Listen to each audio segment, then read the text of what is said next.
Bom dia, patriotas, bom dia! Tô aqui eu de novo para desejar um feliz Dia dos Pais, um pouco atrasado hoje, né? Eu tive que correr com o Apolo até o hospital, que ele rompeu uns pontinhos da cirurgia dele e eu fiquei preocupado. Continuo sendo pai de pet, né? Um feliz Dia dos Pais, que Deus abençoe a todos.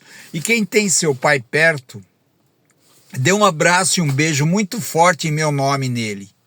Eu já não tenho mais, infelizmente, mas valorize esse pai que você tem do seu lado. Abrace ele e aperte ele, que ele é o único homem na face da terra que vai vibrar com seu sucesso maior que o dele. Ele é o único homem na face da terra. O meu carinho, o meu abraço, o meu beijo a todos os pais desse país. Que Deus abençoe a todos.